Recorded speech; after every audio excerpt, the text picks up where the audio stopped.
자, 주말간에 결국은 트럼프가 관세 전쟁을 선포했습니다. 서명을 했어요. 이제 서명을 해서 돌아오는 주 화요일부로 별다른 이슈가 없으면 이제 관세 발효가 되는데, 또 마침 2월이 되자마자 기다렸다는 듯이 2월에 또 증시 악재가 하나 나왔죠. 그래서 이게 또 단기 조정으로 작용을 할지, 또 얼마나 조정 폭이 깊고 길지 뭐 이런 것들 궁금하실 텐데 같이 한번 얘기해 보도록 하겠습니다. 자, 여기 요약해 왔거든요. 일단 트럼프가 관세 부과 서명을 하고 발표한 것들 제가 요약을 해왔습니다. 일단 미국의 3대 무역국인 멕시코, 캐나다, 중국에 관세를 부과하겠다 그랬는데, 여기 한번 보실까요? 캐나다 25%, 멕시코 25%, 그리고 중국에 기존 관세가 있었는데 거기에 10% 추가 관세, 그래서 플러스 적어놨습니다. 단 캐나다의 에너지, 전기, 석유 이런 것들은 10% 관세만 부과할 것이다. 일단 이렇게 말했습니다. 그러니까 트럼프도 무지막지하게 묻지마 이렇게 때리는 게 아니고, 이제 미국 우선주의 기조로 미국에 필요한 에너지나 이런 것들은 인플레를 자극한 요인이니까 또 적당히 관세를 내리는 게 보이죠. 그래서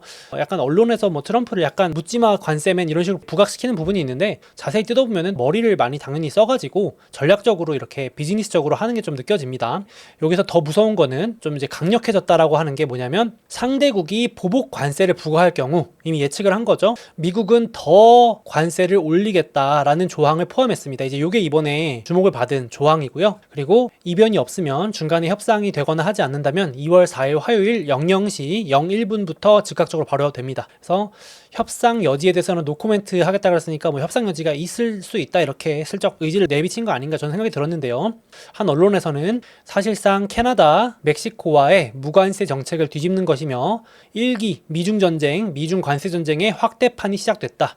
그러니까 저도 이제 2018년 1기 미중 전쟁 때는 중국만 신경 쓰면 됐는데, 이제는 또 멕시코, 캐나다까지 또 신경을 써야 되는 그런 확대판이 됐습니다. 더 싸움이 판이 커졌다고도 볼 수 있겠는데요. 저도 공부를 좀 해보니까 여기 미국의 3대 무역국이더라고요. 그러니까 미국하고 가장 무역 규모가 큰 나라 세 국가에다가 이렇게 관세를 때렸더라고요. 이제 멕시코 1등, 중국 2등, 캐나다 3등 이렇게. 그래서 이 세 개 국가만 합쳐도 미국하고 무역하는 규모의 40%니까 거의 절반 가까이 차지합니다. 그래서 일단 여기부터 시작을 하고, 그리고 문제는 이제 지금 벌벌 떨고 있는 다른 나라들인데 4등이 독일이고 5등 일본, 6등 베트남, 7등이 한국도 있습니다.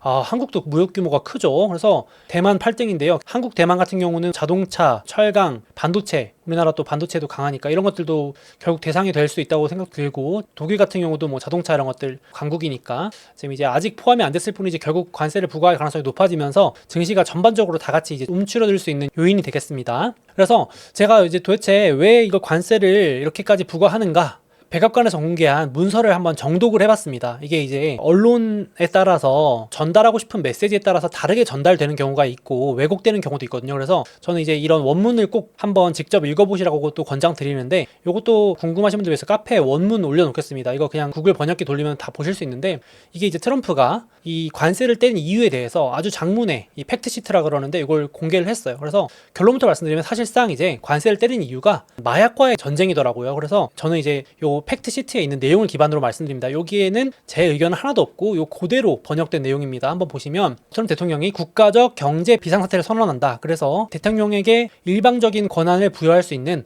국가 비상경제권한법을 발동한다. IEPA. 요거 이제 앞으로 많이 들으실 용어라고 보시면 될 것 같은데, 왜 그런가 봤더니 일일이 다 조목조목 짚습니다. 멕시코가 마약 불법 조직을 도와서 마약 제조와 유통을 돕고 있다.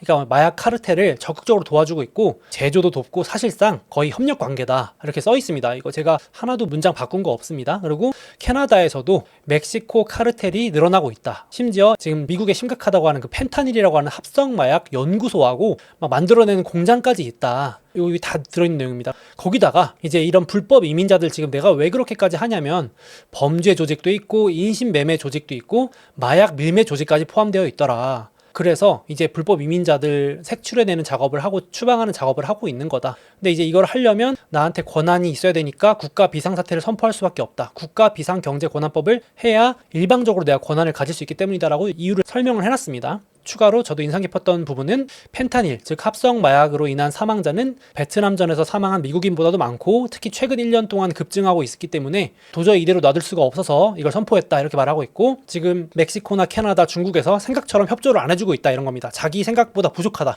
적극적으로 도와주려는 의지를 안 보이고 있고, 그래서 이 위기가 해결될 때까지 관세를 부과하겠다. 즉 캐나다, 멕시코가 이거에 대해서 뭔가 트럼프 마음에 들 만큼의 어떤 해결책, 협상안을 들고 나오지 않으면 계속 관세 때리겠다라고 선포를 한 겁니다. 이제 물론 트럼프가 미국 우선주의 기조로 이걸 자국 우선주의를 하기 위한 명분으로 삼았다 라고도 하실 수도 있겠고요. 그런 명분도 있을 수 있고, 아니다 진짜로 마약이나 불법 이런 인신매매 범죄 이런 것들이 이제 피해가 커지니까 그걸 막기 위한 진짜 요게 주 원인이다 라고 보시는 분도 있을 것 같은데, 일단 팩트는 요겁니다. 여기 적혀있는 내용 요약하면 딱 이렇게 되거든요.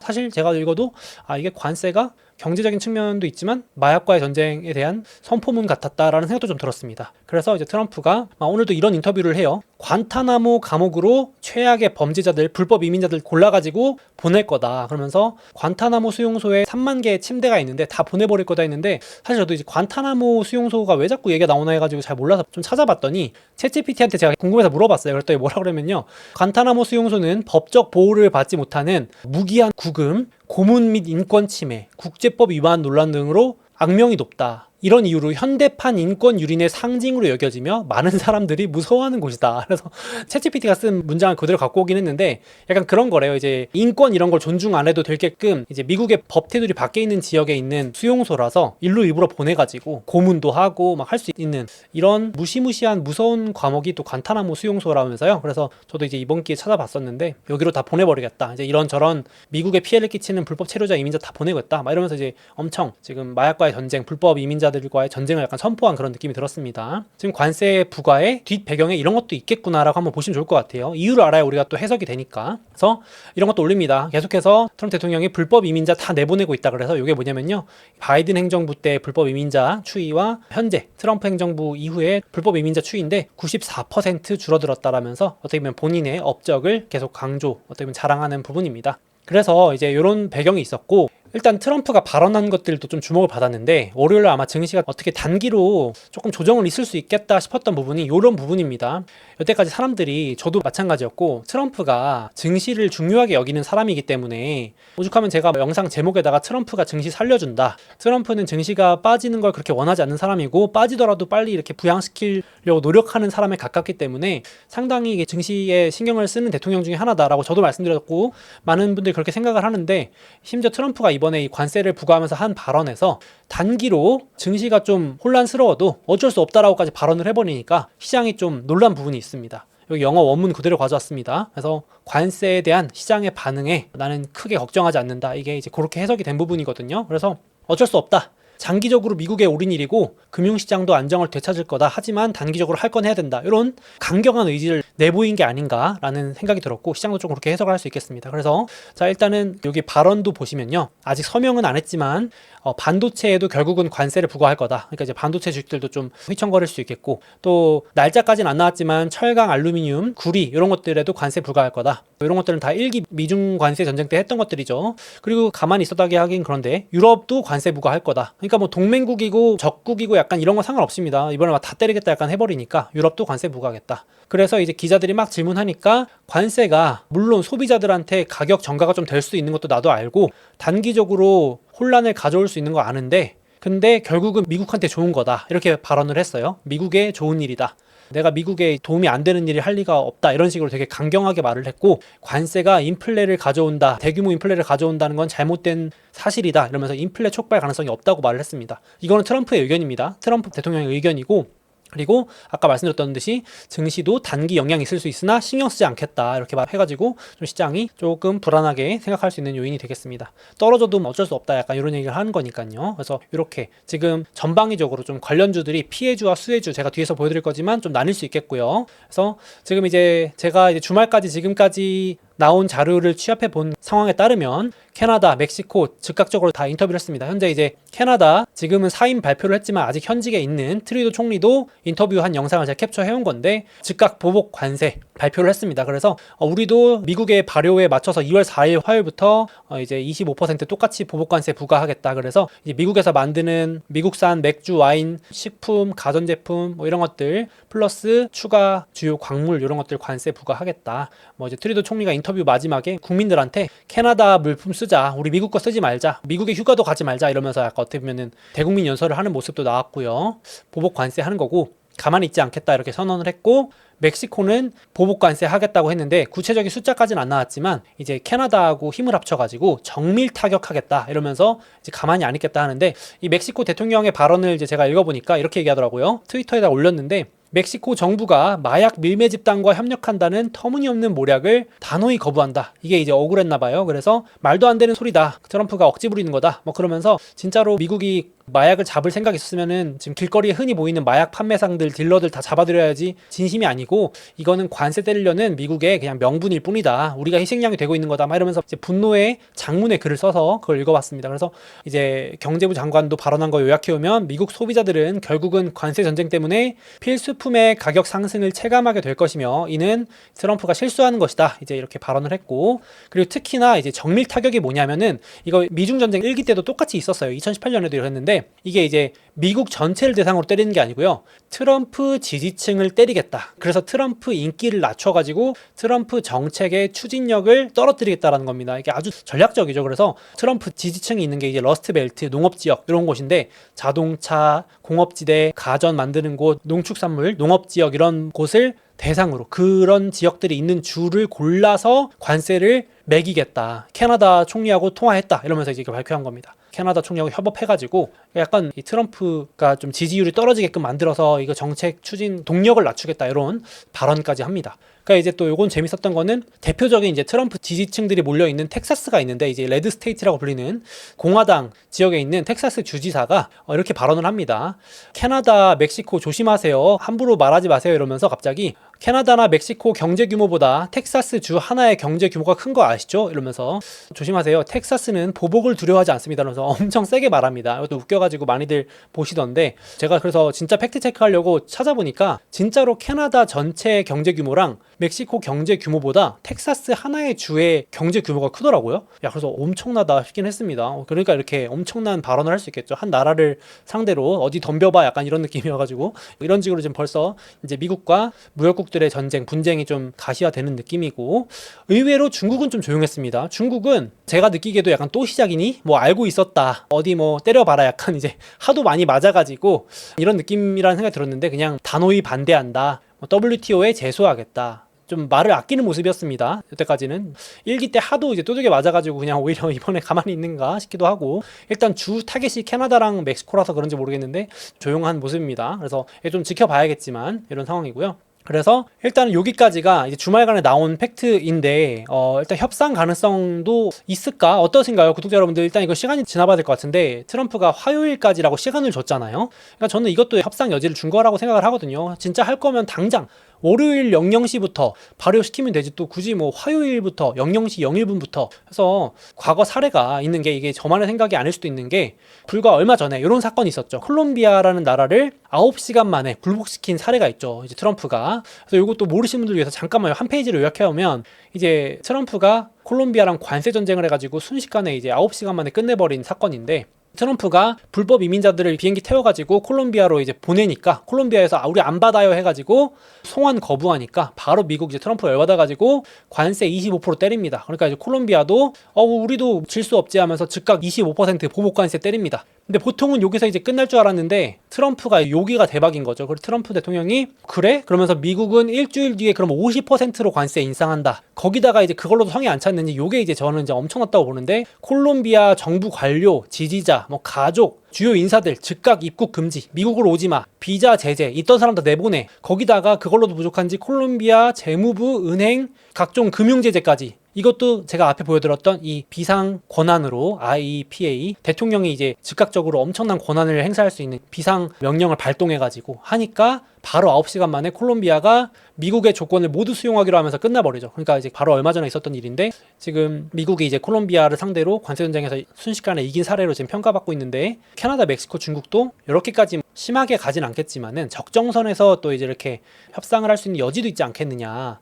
뭐 이렇게 된다면 이제 증시도 단기간 잠깐 빠졌다가 순식간에 회복할 수도 있고, 아무튼 고변동 장세긴 합니다. 확실히. 그쵸? 그러니까 트럼프 정부 때는 1기 때도 그렇긴 했는데 참 등락폭이 빠졌다가 올랐다가 막 하는 증시 변동폭이 확실히 커졌던 시절이었는데 또 그런 것 같습니다. 그래서 요건 긍정론이고, 아이 무슨 소리냐, 아니다, 지금 트럼프가 말로만 하는 거 같냐. 여기 자료를 보시면 이게 미국의 이 1800년대부터 이 초장기 관세 그래프, 관세 흐름입니다. 이게 뭐냐면은 정확히는 관세 수입품 비율인데요. 그러니까 전체 수입품 중에서 관세를 매긴 물건의 비율입니다. 그러니까 이게 이제 트럼프가 목적으로 하는 거는 한 1900년대로 돌아가고 싶어 한다. 이제 관세 시대, 트럼프는 이미 이걸 준비하고 있다. 이게 말로만 끝날 게 아니고, 지금 여기 보시면 전체 미국에 들어오는 수입품 중에 관세를 매긴 상품의 비율은 10%가 채 안 된다는 자료예요.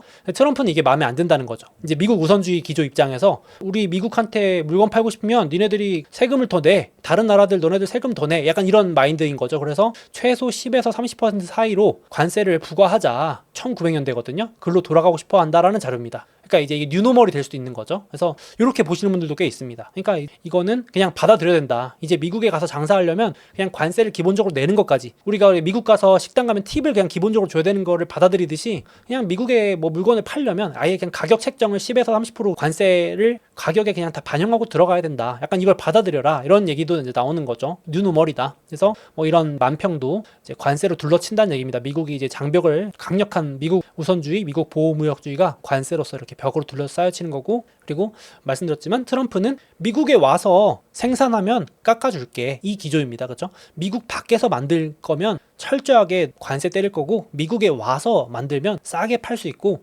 세금도 깎아줄게, 혜택 많이 줄게, 미국에 와서 만들어, 계속 그 얘기하는 거죠. 일자리를 그렇게 만든다. 기조가 그렇습니다. 그게 옳고 그르든 간에 트럼프는 계속 그 얘기를 하는 것 같습니다. 그래서 지금 이 드릴, 관세라는 드릴로 주요국들과의 무역 협정, 평화로웠던 도로를 막 깨고 있다라는 만평도 나오고 있습니다. 그래서 이제 좀 봐야겠죠. 진심이 뭔지. 단기로 그냥 어떤 원하는 것을 얻어내고 종료시킬 수도 있고, 아니라면 뉴노멀로 가기 위한 시작일 수도 있겠고요. 어쨌든 이게 이제 결과가 나오기 전까지 당분간 증시는 조금 쫄 수 있고, 또 그리고 제 개인적인 생각에는 증시도 다 빠질 수도 있지만 피해주와 수혜주가 나뉠 수도 있을 것 같아요. 그러니까 제가 봤을 때 이거는 전체 증시가 다 쇼크를 먹기보다는 오르는 주식과 떨어지는 주식이 좀 나뉠 수도 있다는 생각이 들거든요. 대표적으로 미국의 건설업체에서도 바로 서한을 냅니다. 트럼프 정책을 지지하지만 지금 만약에 캐나다에 관세 때려버리면, 안 그래도 미국 지금 인플레 때문에 건자재 이런 것들 있잖아요. 목재, 건자재, 나무 이런 것들은 캐나다에서 다 가져오거든요. 미국에 이제 집들 지을 때 많이 수입해 오는데 그거 가격 폭등한다. 안 그래도 지금 최근에 인플레 때문에 나무 가격도, 목재 가격도 올랐고 건자재 인건비 다 올라서 난리인데, 이거 지금 하는 건 좀 조심스럽다. 그래서 정책은 지지하는데 목재랑 건자재 좀 면세해주면 안 되니? 예외 조항 좀 줘. 이렇게 합니다. 조심스럽게 얘기하는 거죠. 예외 좀 해줘, 예외. 물품 좀 빼줘, 우리 거 빼줘. 이런 얘기도 하는 거고, 그러니까 이제 이런 식으로 보면 건설주가 안 좋은 악재가 될 수도 있는 거고, 그러니까 주주 서한을 내는 거고, 전미 제조업 협회, 제조업도 당연히 안 좋겠죠. 지금 각종 원자재 관세 때린다 그러고 무역을 해서 수출해야 되는 기업들이 많이 모여 있는 게 제조업이니까 비용 충격, 일자리 충격이 너무 클 것 같다. 좀 다시 한번 생각해 달라. 뭐 이렇게 서한을 보냅니다. 그리고 또 이제 금요일 날도 증시에서 반응했던 게 미국의 정유사, 휘발유, 쉽게 말하면 기름 가격 같은 것들이 캐나다에서 기름 많이 수입해 오거든요. 그 파이프라인 통해서. 그래가지고 캐나다에서 값싼 이제 원유를 가지고 정제해서 휘발유로 만들어서 이제 고객들한테, 미국에 있는 소비자들한테 이제 팔 수 있는 건데, 관세 때문에 수입해오는 원자재 가격이, 원유 가격이 비싸지면 당연히 정유사, 엑소모빌, 쉐브론, 발레로 뭐 이런 기업들, 휘발유 파는 그런 기업들은 어려운 말로 정제 마진 하락, 그러니까 원가가 높아져서 이제 마진이 떨어진다, 이런 얘기를 하는 겁니다. 그런 우려 때문에 정유주들이 먼저 빠지기도 했습니다. 그러니까 이제 딱 보시면 피해주가 대표적으로 보이시죠. 이제 에너지 관세 매기는 것들이 다 피해주가 되는 겁니다. 제조업, 정유사, 건설, 그 다음에 멕시코랑 캐나다에서 들어오는 식료품, 농산물들, 술, 주류, 가전 이런 것들 다 관세 때리니까 자동차, 포드나 GM 이런 것들 다 멕시코에 공장이 있는데 당연히 그런 데서 들어오는 것도 피해 우려가 있으면서 일시적으로 좀 빠질 수 있겠죠. 그래서 이런 피해주가 있고, 또 그리고 반도체도 결국은 최근에 딥시크 이슈도 있었지만 반도체도 결국 관세를 때린다고 지금 선포를 해놨기 때문에 우려가 먼저 반영되겠죠. 증시 우려를 먼저 반영하니까. 안 그래도 주말간에 트럼프하고 엔비디아의 젠슨 왕이 만났다고 했죠. 그래서 저는 이제 금요일날 만난다길래 좀 뭔가 딜을 하나 했는데 결국은 엔비디아의 안 좋은 걸로 시장이 해석을 했죠. 왜냐면 트럼프가 이제 별 내용은 공개 안 하고 좋은 만남이었다, 젠슨 왕은 신사다, 이러면서 뭔가 이 말은 트럼프한테 좋은 딜로 이끌어놨다는 얘기가 되고 엔비디아한테는 약간 안 좋은 얘기, 즉 수출을 더 강화할 수 있다라는 얘기로 해석이 되면서 이제 엔비디아는 지금 고점 대비 추가로 더 빠지면서 20% 넘게 빠지고 있습니다. 그래서 약간 중국한테 어떻게든 우회적으로 파는 반도체 수출을 더 강화하지 않을까라는 우려가 반영되는 거죠. 시장은 특이하게 이제 전방위로 먼저 걱정을 하고 우려로 먼저 주식을 쫙 빼놓은 다음에 아니었네, 괜찮네 하면서 회복시키는 경향이 있어가지고 지금은 최악의 시나리오를 가정해놓고 먼저 빼고 있다, 이렇게 보시면 되겠어요. 그래서 뭐 여러 가지 말들이 나옵니다. 지금 트럼프 취임식 때 유일하게 안 온 사람 젠슨 왕이죠. 그때 중국 가 있었잖아요. 그래가지고 이제 막 사람들이 막 얘기하는 게 이제야 실마리가 풀린다, 젠슨 왕은 지금 중국에다가 반도체 팔 게 많아가지고 중국에 가 있고 오죽하면은 지금 빅테크 거물들도 다 중요한 일정 빼고 트럼프한테 와가지고 취임식 맨 앞줄에 서로 쓰려고 하는데 기부금도 돈도 안 내고 돈이 없어서 안 낸 게 아닐 거 아니에요. 그러니까 이제 젠슨 왕은 중국 쪽에 붙어가지고 그런 거 아니냐 막 이런 이제 얘기들도 나오는데 봐야겠죠. 일단 이제 주가가 빠지니까 좀 그런 부분도 있는데, 그래서 지금 반도체도 피해준데 엔비디아는 뭐 완전히 수출 통제 가장 피해가 큰 주식으로 이제 꼽힐 수 있어서 좀 당분간 또 약간 주가 변동이 안 좋을 수 있긴 하겠습니다. 그렇죠? 피해주가 되니까 어쨌든. 그래서 봐야 될 것 같고, 그래서 참 딥시크 지난 한 주 동안 막 난리였잖아요. 엔비디아도 뭐 피해주다 아니다, AI에 엔비디아가 좋다 안 좋다, 그렇게 해서 막 딥시크랑 싸우고 있었는데 갑자기 이제 트럼프 관세가 와가지고 2연타를 맞게 생겼습니다. 그래서 지금 반도체도 결국엔 안 좋을 수 있다는 우려가 좀 먼저 끼면서 이제 이런 얘기도 나오죠. 원래 이제 가려던 방향이긴 했는데 저도 이 얘기 한번 드린 적 있는데, 이제 반도체 주도 장세에서 요즘 반도체 좀 재미없고 좀 반도체 주가가 약간 부진하고 ETF가 소프트웨어로 이제 주도권이 더 빨리 가는 요인이 아니냐. 실제로 딥시크의 등장이 AI 시대를 더 빨리 땡겼다, 이런 얘기도 많잖아요. 저비용, 중국산 저비용, 이게 팩트든 아니든 얼마나 저비용에 했는지 모르겠지만 너도 나도 이제 AI를 좀 더 많이 할 수 있는 그런 시대가 열렸다, 이렇게 돼서 소프트웨어가 그럼 수혜다, 이런 얘기도 있었고, 안 그래도 거기다가 이제 트럼프 관세도 반도체에 불리하고 상대적으로 소프트웨어 주식들은 관세를 매길 게 없잖아요. 그렇죠? 그러니까 관세 영향에서 좀 더 자유로운 소프트웨어 쪽으로 안 그래도 가고 있었는데 부추기는 거 아니냐, 이 두 가지 둘 다가 반도체보다는 소프트웨어 쪽이 좋은 거 아니냐, 이런 해석도 붙고 있죠. 그래서 챗GPT 출시 이후로 초반에는 반도체가 좋았다가 최근에는 검은색 그래프 반도체가 안 좋고 빨간색 그래프 소프트웨어가 좀 더 좋은 흐름이긴 합니다. 뭐 둘 다 비슷하긴 하지만, 그래서 소프트웨어는 대표적으로 최근에 가장 핫한 팔란티어라는 그런 AI 데이터 분석이라든지 사이버 보안, 크라우드 스트라이크라든지 이런 보안주나, 사이버 보안주는 관세에 해당이 없잖아요. 팔란티어 같은 소프트웨어 주식도 관세에 해당이 없으니까 오히려 안전 피난처로서 좀 주목을 받을 수도 있겠죠. 그래서 반도체에서 당분간 좀 이쪽으로 더 돈이 몰리는 계기가 될 수도 있겠습니다. 그리고 또 빅세븐 내에서도 지금 관세 영향이 적은 광고주들이 강세입니다. 당분간 좀 이렇게 갈 수 있을 것 같거든요. 이번에 실적도 잘 나온 메타가 올해 지금 10%로 선두 달리고 있는데, 대표적으로 메타가 광고 주식이고 관세에서 가장 영향력이 작은 주식이죠. 뭐 소셜미디어에다가 관세를 매길 수는 없잖아요. 뭐 지금 내일부터 갑자기 메타에 관세를 매깁니다, 이게 아니고 말 그대로 온라인 SNS이기 때문에 관세 피해 안전처가 되겠고, 그리고 알파벳도 비슷하게 구글, 유튜브 이런 게 이제 광고 주식이라고 분류가 될 수 있겠는데, 이쪽이 지금 상대적으로 강세 출발이고, 아마존도 물론 아마존도 이제 물류가 관세 영향이 있겠지만은 또 아마존 프라임이나 이런 아마존도 광고 매출이 급증하고 있기 때문에 굳이 묶는다면 이렇게 또 수혜를 볼 수 있겠고, 그리고 지금 신고가 바짝 붙어 있는 주식들도 대부분 광고 주식들이 많습니다. 스포티파이라고 하는, 한국으로 치면 멜론 같은, 요즘 유튜브 뮤직 많이 들으시죠? 유튜브 뮤직 같은 온라인 음악 스트리밍 이런 것도 광고 회사로 분류가 되는데, 이것도 올해 22% 오르면서 신고가 바짝 붙어 있고요. 넷플릭스도 대표적인 광고 주식이죠. 영화, 미디어, 스트리밍, 요거 광고 주식도 강세입니다. 그래서 당분간 이런 관세 전쟁에 대한 우려 때문에 조금 쉽게 말하면 실물 경제보다는 약간 온라인에서 이렇게 미디어나 뭐 광고나,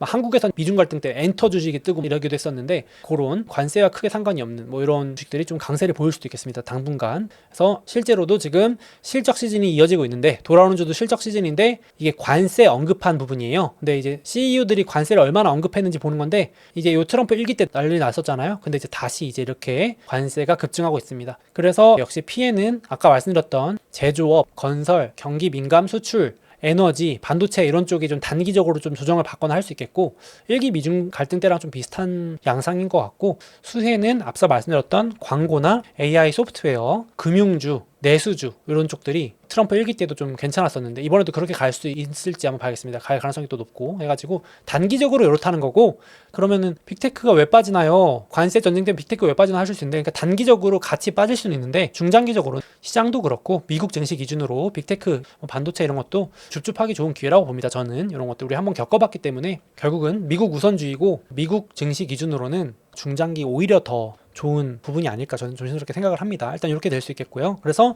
1월도 이제 끝났고 해서 제가 원래 월 말마다 한 번씩 결산을 해가지고 이제 카페에 올리거나 뭐 소수 의견 공유 드리거나 유튜브에서도 특이사항 있을 때 한 번씩 공유 드리는데 여기 자료가 좀 작아서 안 보실 수 있지만 잠깐만 제가 말씀드리면 제가 이제 트럼프 당선 이후 즉 2024년 11월 5일 이후부터 강하면서 올해도 괜찮은 주식들을 이렇게 모니터링을 하고 있는데 역시나 트럼프 당선 이후에 가장 강하게 움직이고 있는 주식은 대표적으로 테팔이라고 해가지고 테슬라, 팔란티어, 테팔이 여전히 이제 우위 차지하고 있고 그리고 대표적으로 AI 인프라 주식들 원전, 전력, 그리고 천연가스 뭐 이런 쪽들이 여전히 강세를 보이고 있는데 트럼프 관세 정책 요거 이슈 때문에 조금 변동이 있을 수 있지만 트럼프 정책 기조가 지금 계속 원래 하려던 대로 이어가고 있기 때문에 원래 관세도 때린다고 했었고 자기가 한다면 하는 대로 지금 추진력을 가지고 밀고 나가고 있기 때문에 트럼프 당선 이후에 주목받은 대형주들이 저는 계속 우세할 수 있다고 보고 좀 관심 있게 모니터링 하는 차원에서 1월도 끝났기 때문에 한번 결산 드렸고요. 지금 중소형주들은 여기 따로 넣어놨는데 요건 나중에 참고로 보시고 제가 짧게 말씀드리면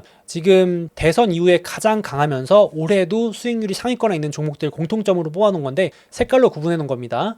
우주 그리고 암호화폐 원전, AI 쪽에선 소프트웨어 쪽, 그리고 새롭게 좀 주목받은 게 바이오, 이런 것들 관세랑 좀 크게 상관없는 AI 바이오 제가 지난주에 한번 소개해드렸었는데 제가 뭐 펠로시가 샀다 이러면서 이제 AI 신약 이런 쪽도 지금 테마로 또 주목받으면서 이제 파란색 음영 표시되어 있는 그런 주식들이 좀 올해 강세를 보이고 있습니다. 그래서 제가 이건 한 달에 한 번이나 특이사항 있을 때 같이 업데이트 드리는데 이제 1월 또 끝나고 해가지고 정리 드렸고 저는 이제 트럼프 트레이딩이 계속 이어지고 있다 이렇게 보고 있습니다. 이제 그래서 관세 충격으로 이런 주식들이 좀 조정받는다면은 유망하게 보고 있는 트럼프가 밀고 있는 주식들 조정받으면 잘 보셨다가 줍줍의 기회를 삼으시면 어떨까 싶어서 같이 말씀드렸고 여기도 트럼프 2기에서 강력하게 밀고 있는 분야들 대표 주식들 여기 넣어놓은 지도인데 올해 수익률 현황으로 AI 패권, 전력 인프라, 에너지 패권, 금융 핀테크 암호화폐 그 다음에 기타 AI 소프트웨어 우주 드론 양자, 로봇, 이민 이런 쪽들 넣어놨는데 이런 것들도 트럼프 뭐 이번엔 관세 정책 때문에 같이 동반으로 하락한다면 잘 받으셨다가 저가 매수 기회로 삼으시면 어떨까 싶습니다. 조금 조정은 저는 길진 않을 것 같은데 글쎄요 이제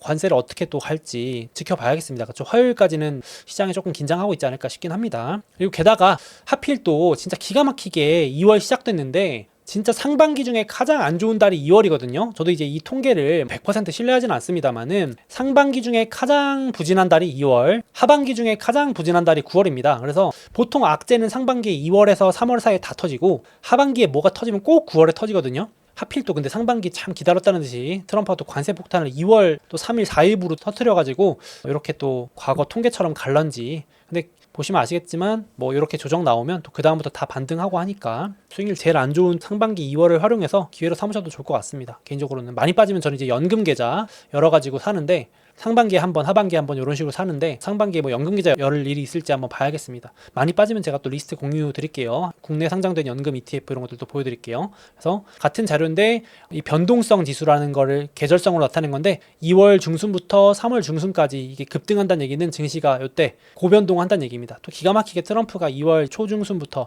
관세 전쟁 선포했기 때문에 당분간은 트럼프의 말 한마디 뭐 행정명령 인터뷰에 따라서 또 이렇게 요동치지 않을까 싶긴 합니다. 그래서 같이 리스크 관리 좀 하시면 좋겠고 9월달 10월달은 아직 좀 남았으니까 상반기는 2, 3월만 잘 지나가면은 괜찮은 편입니다. 그래서 특히 2월 중순부터 보통 피크를 찍고 내려가가지고 이제 월가에서도 2월 초까지는 왔다 갔다 하다가 2월 중순부터 이제 쭉쭉쭉 좀 안 좋은 이슈가 나오기 시작한다라고 하는데, 이건 좀 봐야겠죠. 과거에 그랬다고 해서 항상 그런 건 아니니까. 다만 이제 계절적으로 안 좋은 달이니까 뭐 조심해서 나쁠 건 없다 정도 보시면 될 것 같고, 요건 짧은 얘기고 단기적인 관점이고, 올해를 놓고 봤을 때는 다행히요, 여러분 이제 1월 끝났잖아요. 1월이 끝나가지고 이제 1월 말 기준으로 그래도 상승 마감했거든요. 근데 이게 증시 계절적 요인으로 통계적으로 1월이 좋으면 그 해가 좋다라는 자료가 있는데 꽤 잘 맞아 떨어지는 편이에요. 적중률이 나쁘지 않습니다. 그래가지고 다행히 이제 관세 전쟁이 터지기 전인 1월 말 기준으로 2월 1일 기준으로는 다우, S&P 500, 나스닥 모두 3대 지수 모두 플러스거든요. 그래서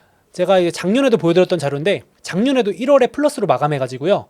작년 한 해 좋았거든요. 기분 좋은 얘기였어요. 그래서 그때도 올해 좀 기대해보자, 그냥 기분이라도 좋다 뭐 이렇게 말씀드렸는데, 다행히 올해도 1월이 좋아가지고 1월이 상승하면 연간 상승 확률이 80%에 달합니다. 되게 크지 않나요? 80%?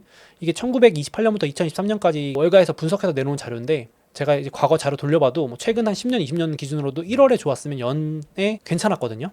뭐 이건 정말 통계적인 얘기니까 참고만 하시면 좋을 것 같은데, 연평균 수익률도 훨씬 좋았습니다. 1월이 하락했으면 그 해에 상승할 확률도 50% 미만으로 떨어지고 연평균 수익률도 마이너스로 빠졌거든요. 그러니까 안 좋았죠. 그러니까 올해 1월은 일단 잘 끝났으니까 기분 좋게 일단 시작은 했어요. 뭐 2월은 기분이 안 좋게 시작하겠지만은 그래도 연간으로 보면은 좋을 확률이 또 높으니까 또 조정장을 기회를 활용하시면 또 어떨까 싶습니다. 그래서 지금 관세 전쟁 이슈가 나와가지고 돌아오는 주는 또 일주일 내내 관세 얘기 나올 것 같고, 그런데 관세 말고도 사실은 되게 정신없는 한 주입니다. 지금 실적 시즌이 이제 아직 안 끝났거든요. 그래서 월요일부터 팔란티어라고 하는 AI 소프트웨어 주식도 발표하고요.